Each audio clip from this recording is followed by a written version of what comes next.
The return. The remembrance dropped out of quantum space with the silence of a promise kept.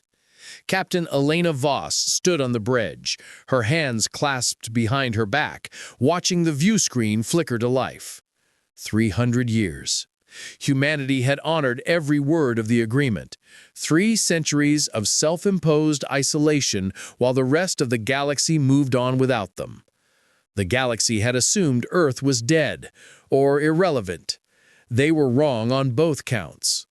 "Status report," Elena said quietly. "All systems nominal, Captain," Lieutenant Chen replied from Tactical. "Stealth systems holding were invisible to their sensors." He paused. "Ma'am, we're picking up scattered transmissions. The galactic network is chaotic, fragmented." Elena's jaw tightened. Humanity had spent 300 years listening, watching, learning. They'd intercepted every stray signal, decoded every language, mapped every trade route and political boundary. Earth had been silent, but never blind. "Find the curry," she said. Chen's fingers danced across his console. Seconds later, his face went pale. "Captain, I have their homeworld, Curry Prime." "But," he looked up, stricken. "Their population broadcasts are down 70% from historical records. Their orbital infrastructure is failing. It's like they're dying." Alana felt ice settle in her chest. 300 years ago, the Curry had detected the asteroid, a planet killer, hurtling toward Earth at relativistic speeds. Humanity had been centuries away from the technology to stop it. The Curry came anyway. 50,000 volunteers, soldiers, scientists, civilians, piloted a fleet of fusion-drive ships directly into the asteroid's path. They detonated their cores simultaneously, vaporizing the threat and themselves in a blinding flash of sacrifice. Earth survived because the Curry chose to die. And now they were disappearing. "Get me everything," Elena ordered. "Medical reports, population genetics, anything in their public networks." It took 6 hours. 6 hours for Dr. Amara Okafor, Earth's lead xenobiologist, to piece together the horror. "It's engineered," Amara said, her voice shaking as she stood before the senior staff. The holographic display behind her showed a spiraling genetic sequence, beautiful and terrible. A retrovirus, designed specifically for Curry biology. It rewrites their reproductive genes. Each generation is weaker, sicker, less fertile. In another 50 years, she couldn't finish. "Genocide," Commander Torres said quietly. "Slow enough that no one notices until it's too late." "Who?" Elena's voice was cold. "Who did this?" Amara pulled up another display. Communication intercepts, shipping manifests, bio-research permits. The Vrin Collective. They're a mid-tier power, built on pharmaceutical monopolies.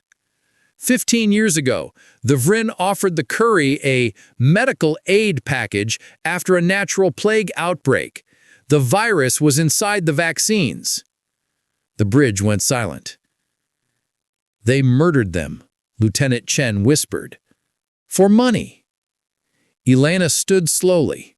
For 300 years, humanity had built in secret, not weapons of conquest, weapons of protection, shipyards hidden in asteroid belts, factories on airless moons, a fleet constructed in silence, waiting for the day humanity would return.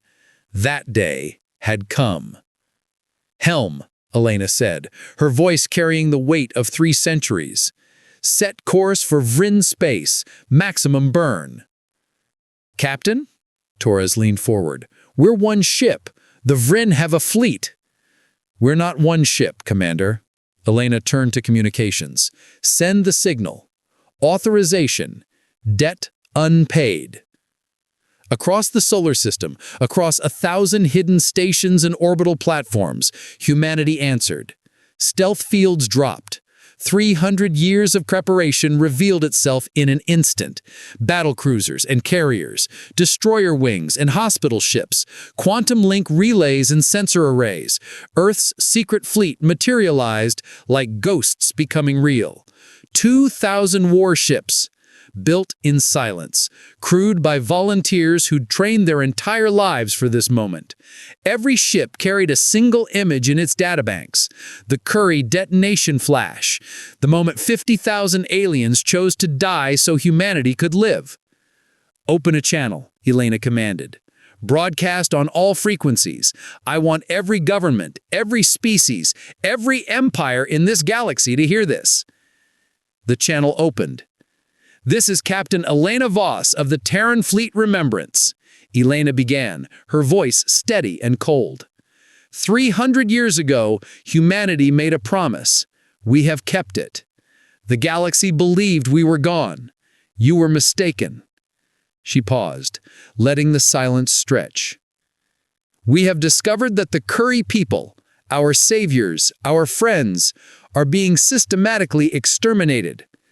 The Vrin Collective engineered a genetic plague and delivered it as medicine. They chose murder. They chose genocide. On 1,000 worlds, in 100 languages, species that had forgotten Earth's name suddenly remembered fear. Humanity's message to the Vren is simple. Surrender every individual involved in this crime. Provide all research data for a cure. Submit to Galactic Tribunal. You have 72 hours. Her eyes were hard as diamonds. "If you refuse, you will face us. Not for conquest, not for territory, but because 300 years ago, the Curry saved our world, and humans protect their friends." The transmission ended. Across the galaxy, emergency councils convened. Ambassadors scrambled. The great powers, species who'd ruled for millennia, suddenly realized they'd miscalculated. Humanity hadn't gone extinct. They'd been preparing, and now they'd returned with the one thing the galaxy had forgotten how to fight: unstoppable loyalty. The Reckoning. The Vrin Collective's response came in 48 hours. It was not surrender. High Chancellor Vekran appeared on every major galactic network, his trilobed head held high, his voice dripping with aristocratic disdain. The Vren were an old species, not as old as some, but old enough to believe themselves untouchable.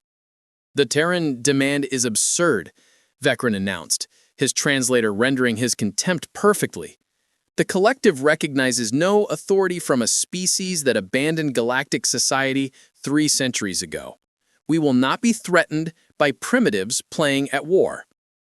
He leaned forward, his 6 eyes glittering. "The Curry are dying because they are weak.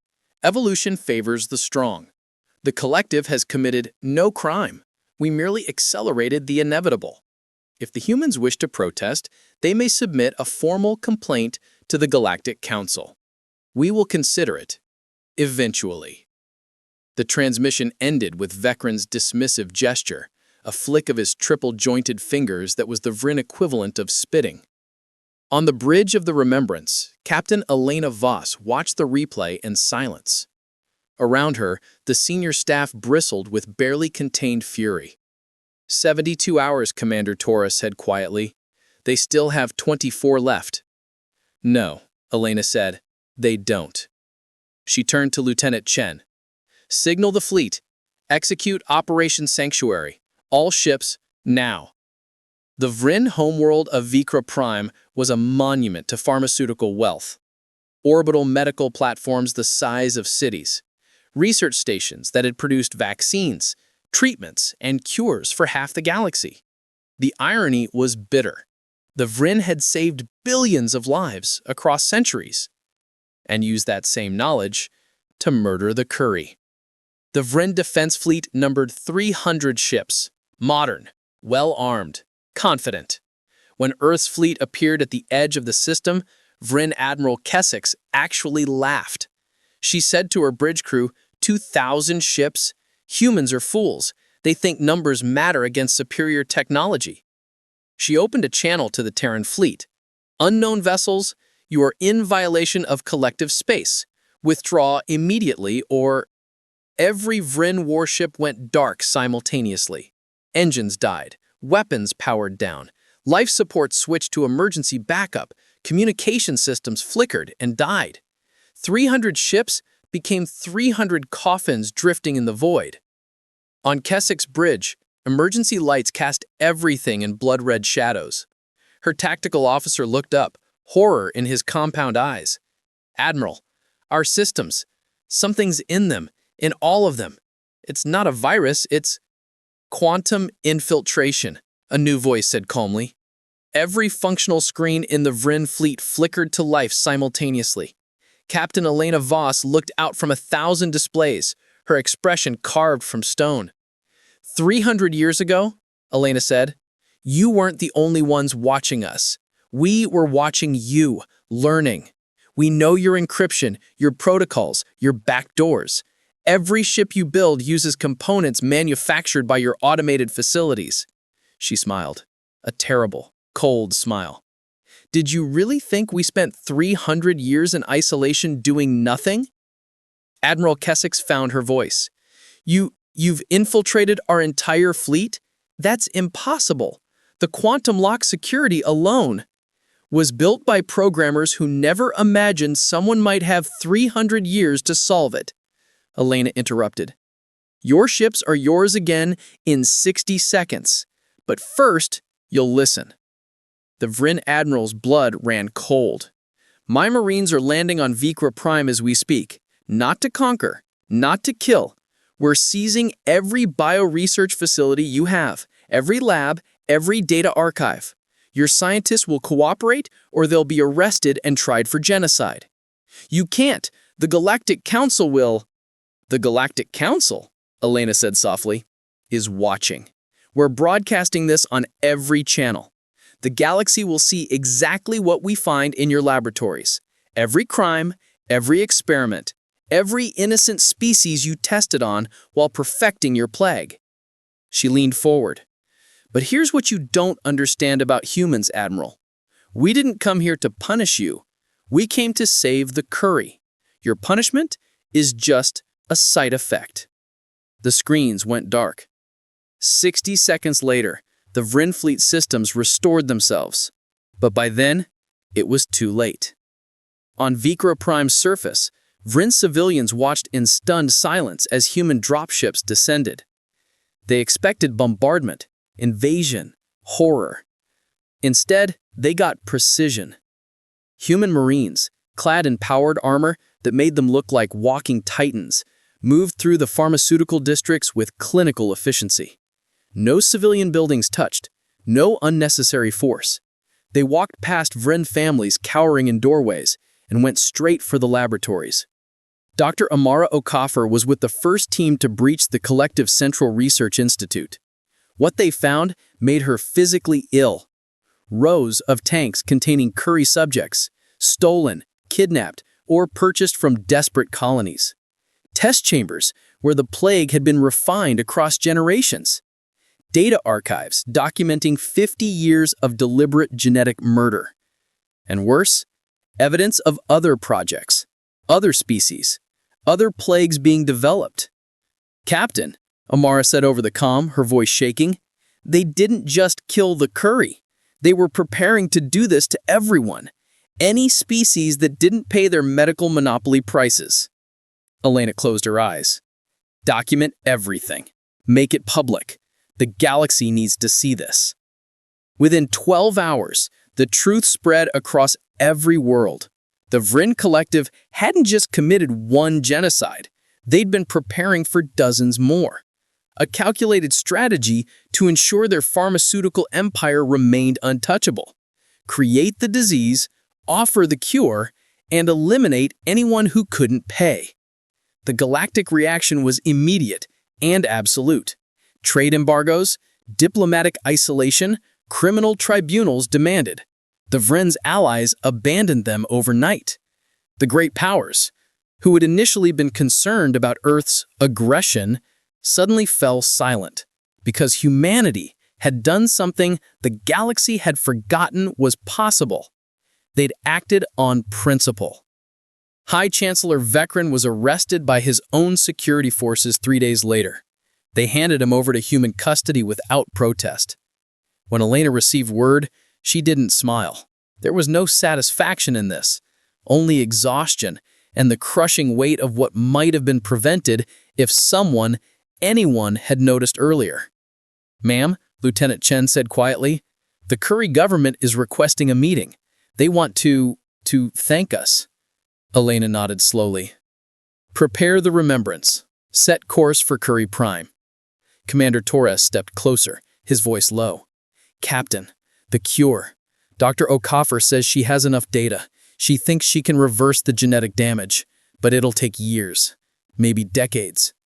Then we'll stay," Elena said simply, "for as long as it takes." Torres smiled. "The crew will like that. Most of them volunteered specifically for this mission. They grew up hearing the stories about the Curry sacrifice." Elena looked out at the stars, the same stars the Curry crossed 300 years ago to save a world they'd never seen. "Humans protect their friends, Commander. That's not a slogan. It's a promise." When Remembrance entered orbit around Curry Prime, they were met not by warships, but by thousands of civilian craft. Small vessels, transports, even personal shuttles, all broadcasting the same message in 100 languages. "Welcome home, friends of the Curry. Welcome home." On the planet's surface, in the capital city's Great Plaza, millions of Curry gathered. When Captain Elena Voss stepped off the transport, she was met by Prime Counselor Theskar, ancient, even by Curry standards, his scales dulled by age and illness. 300 years, Theskar said, his voice thin but clear. "We thought you'd forgotten." Elena felt tears threatening, the first she'd allowed herself since this began. "Humans don't forget our friends, ever." The old Curry reached out with a trembling hand. Elena took it. "My ancestor was there," Theskar whispered, "on one of the ships. She chose to die so your world could live. I grew up wondering if it mattered, if you'd even remember her name." "We remember all of them," Elena said firmly. "Every name, every sacrifice. We built a memorial on Earth, 50,000 names carved in stone, one for each of your people who saved us. My daughter visited it every year. So did her daughter. So will her daughter." Theskar's eyes, large and dark and filled with millennia of emotion, shimmered with tears. "Then we did not die in vain." "No," Elena said firmly, "and you won't die now. We have the cure. We have the resources. And we have time. Humanity stands with the Curry, today, tomorrow, for as long as you need us." The New Order. 6 months after humanity's return, the Galactic Council convened for the first time in 3 decades. They had no choice. The trial of the Vrin Collective had become the most watched event in galactic history. Billions across thousands of worlds tuned in as human prosecutors, backed by mountains of evidence seized from Vrin laboratories, methodically dismantled every defense, every excuse, every justification. The Vrin had committed 17 counts of genetic warfare. 12 species had been targeted. Only the Curry had been hit successfully. The others had been in development, waiting for the right market conditions. High Chancellor Vekrin sat in the defendant's chamber, his tri-lobed head no longer held high. When the verdict came, guilty on all counts, he didn't even react. But the sentencing was what shocked the galaxy. Captain Elena Voss stood before the tribunal as the human representative. Every species expected her to demand execution, blood for blood, the human way, they assumed, primitive and brutal. Instead, Elena said 5 words that changed everything. "The Curry will decide punishment." The chamber erupted in chaos. Ambassadors argued, delegates shouted. The concept was revolutionary, the victims choosing justice rather than the prosecutors. Prime Counselor Theskar rose slowly from the Curry delegation. The ancient alien moved to the center of the chamber. his steps deliberate despite his illness. The cure was working, but slowly. He would live to see his people recover. That was enough. 300 years ago, Theskar said, his voice amplified across the chamber. 50,000 of my people chose to die for a species we had never met. We did not ask for payment. We did not demand treaties or territory. We acted because it was right. He turned to look at Vecren directly. You destroyed us because it was profitable. You are everything we are not, everything we fought against. He paused. But we are not humans. A ripple of confusion spread through the chamber. Humans, Theskar continued, crossed the galaxy in 6 months to save us. They risked war with the entire collective. They could have demanded tribute, territory, vassalage. They asked for nothing but our friendship. He looked at Elena, respect and gratitude shining in his ancient eyes. They showed us a third path, not vengeance, not profit, but loyalty. He turned back to Vecren. You will not die, Chancellor. You will live. You and all those who designed this genocide will spend the rest of your natural lives working to undo it. You will synthesize cures. You will repair genetic damage. You will serve in the medical facilities, treating those your kind tried to murder. And when you finally die, old, exhausted, and perhaps having saved a fraction of those you condemned, history will remember you not as a villain, but as a cautionary tale. Theskar's voice hardened to steel. That mercy is not ours. It is humanity's. They taught us that the strongest response to evil is not more evil, but the determination to ensure it never happens again. The chamber fell silent. 3 days later, Elena stood in the Remembrance's observation lounge, watching Curry Prime rotate slowly below. The planet's lights were brighter now, power grids restored, medical centers operating at full capacity, hope returning like dawn after endless night. Captain, Lieutenant Chen's voice came over her comm, you have a visitor. Elena turned as the door hissed open. She didn't recognize the figure at first, a Curry in formal diplomatic robes, young by their standards, scales still vibrant with color. I am Thesrol, the Curry said, her voice musical. Granddaughter of Prime Counselor Theskar. I have been appointed as the first Curry ambassador to Earth. Elena blinked in surprise. Ambassador? We haven't even formalized diplomatic relations yet. That, Thesrol said with what might have been a smile, is what I'm here to change. She stepped forward, holding out a data crystal. This is a proposal from the Curry High Council. We wish to establish a formal alliance with humanity. Not a trade agreement, not a defense pact, something new. Elena took the crystal, sliding it into her reader. As she scanned the contents, her eyes widened. It wasn't a treaty, it was a covenant. The Compact of Eternal Friends, Elena read aloud. Mutual defense, medical cooperation, cultural exchange, joint research initiatives, no expiration date, no exit clause, no conditions. 300 years ago, we saved you, Thesrol said softly. 6 months ago, you saved us. But this isn't about debts anymore, Captain. This is about recognizing that the galaxy has 2 species who believe the same fundamental truth, that friendship is more powerful than empires. Elena felt something catch in her throat. The Council will need to approve. We know. And when they do, the galaxy will see something it hasn't seen in millennia, an alliance built not on fear or profit, but on mutual respect and proven loyalty. Thesrol's eyes gleamed. The great powers won't know what to make of us. Good, Elena said, allowing herself a real smile for the first time in months. Let them be confused. The formal signing of the compact occurred 3 months later on neutral ground, a space station at the galactic midpoint, chosen specifically so every major power could attend. They came because they had to, because humanity and the Curry were no longer unknowns, they were a force the galaxy couldn't ignore. Captain Elena Voss wore her full dress uniform, dark blue with silver trim, the Earth insignia on her shoulder, and a new addition, a small pendant bearing the symbol of the Curry sacrifice. Every human at the ceremony wore one. Prime Counselor Theskar stood beside her, his health visibly improved, his scales regaining their luster. Dr. Amara Okafor's cure was working. The Curry would survive. They would thrive. As the two leaders pressed their palms together, human and Curry, the traditional greeting of both species, the chamber erupted in light. Holographic signatures flared into existence, sealing the compact across quantum-locked channels that would endure for centuries.